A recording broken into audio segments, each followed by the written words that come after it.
Hey, what's going on, guys? Today, I'm going to be looking at a decently known band, I guess you could say, but a lesser known song of theirs. It's off a great album. I encourage people to listen to this album because it's super underrated. We've got Twisted Sister with Love is for Suckers. This song is so good and it doesn't get the respect it deserves. Okay, so starting off today, we're tuned down a half step, flat tuning, just everything's down. So we got E flat, A flat, D flat, G flat, B flat, and E flat. Super cool. Love the sound of it. Cool, and then we are in, now, I'm going to be referring to everything like it would be in standard tuning just to make it easier. So even if I'm saying E, technically it is E flat, but it's just going to make things super easy. And this will be pretty much the whole song. It's not a very long song. It's not a very complicated song. It's pretty repetitive, but it it's still super great. So kicking it off, we've got the main, I guess, riff during the verses and kind of these interlude harmony sections that I'll also talk about. It goes like this.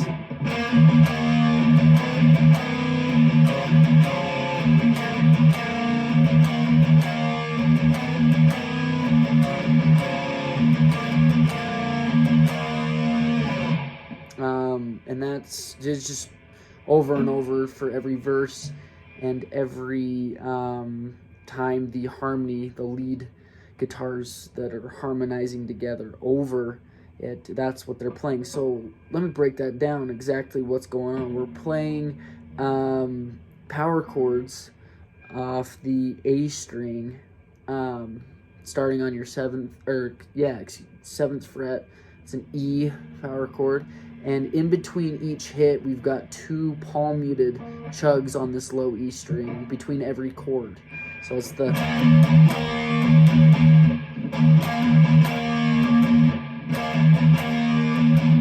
And you'll hit it twice, so hit, chug, chug, hit. And then two more chugs at the very end. Then we're taking our pinky and we're sliding up on the D string, up a fret, so then we've got 7, and that will be 10 on the D, and it's the same pattern as the first chord. And then we're doing the exact same thing, same pattern, except for we're sliding down to 5th fret on the A, 4th fret on the D.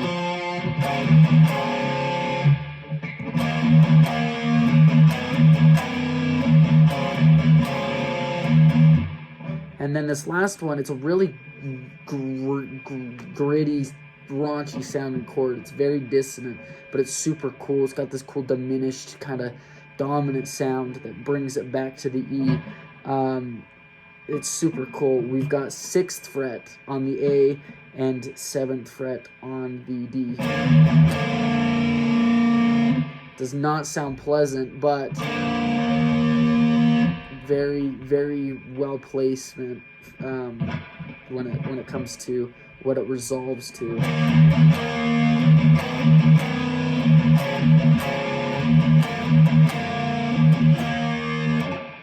And that is every verse, and anytime the harmony parts are playing, they're playing that riff under it, and it's super cool. The verse, that's 2 times through, so the verse, you play that 2 times, and then on the last time, when you get back to the E, they hold out the chords, and this is the pre-chorus part, so they'll hold out the chords. I like to add the octave to this part. It doesn't really work with the verse because you're kind of changing, like... that higher octave doesn't sound as good, and it doesn't match well with the recording, so I don't usually typically add it for the verse part, but on this pre-chorus, I do like to add it because it makes the chord more full. But yeah, so we're holding it an E, you drop it all the way down to a C off the 3rd fret of the A string, then up to the 5th fret of the A string, and then we're playing that dissonant chord from the verse. That's the 6th fret, 7th fret, A and D. And we just play that once, the pre-chorus is that one time. And then we have the chorus, which is pretty much the same pattern as the verse, except for it's a little different on the chords, and it's actually simpler. And it goes like this.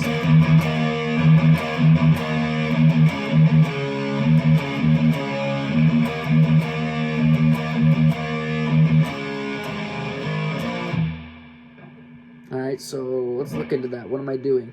We're doing the same chord, chug, chug, chord, chug, chug pattern, except for we're not changing chords as fast. So we've got 2 E's, and then you move it down 2 frets to 2 D's, and then back up.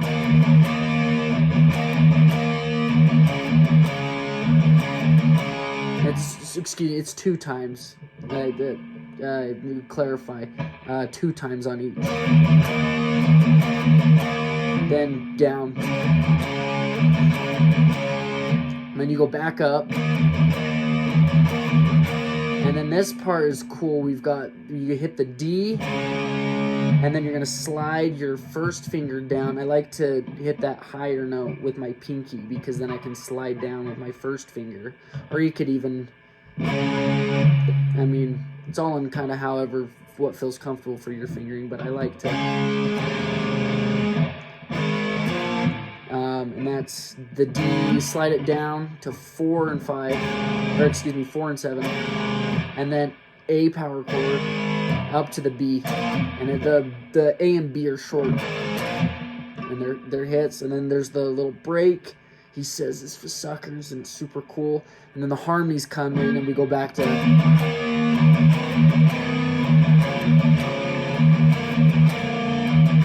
that riff. And that's pretty much the entire song until we get to the bridge, because everything repeats again. And then we get to the bridge right after the second time through the harmony part. There's a second chorus, then there's the harmony again, and then it goes into this cool bridge, riff that goes like this.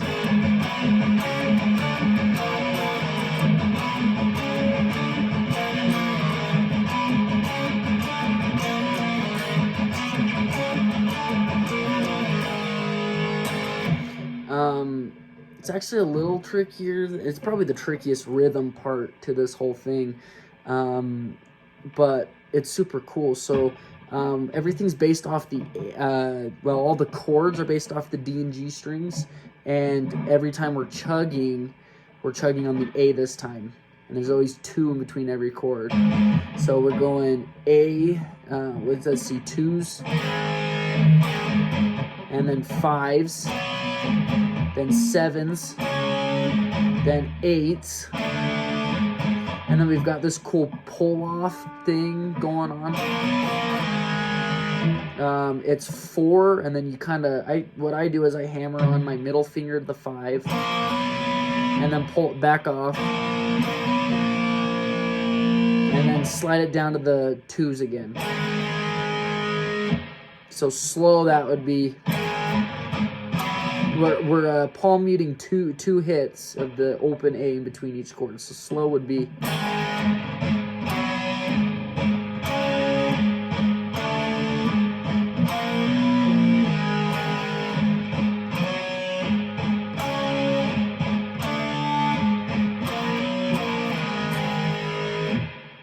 and then full speed.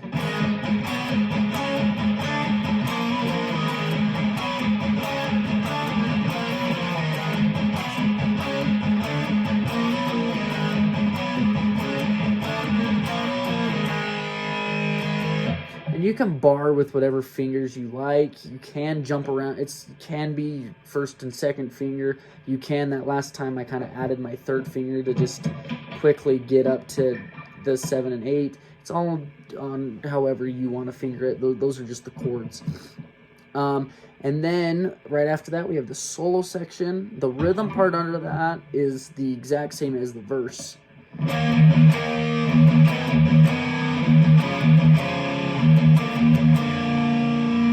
I think it's about 4 times through or so it's like a 16-bar solo, something like that.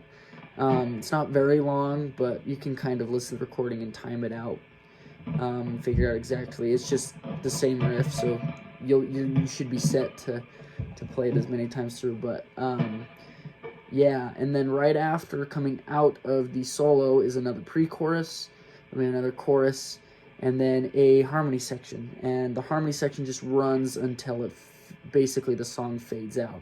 So as of rhythm parts, that's pretty much the entire song, and you are set to learn the leads in the next video coming up.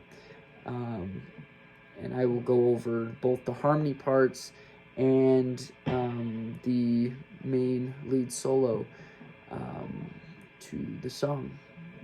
Great. Hope you guys are having a great day.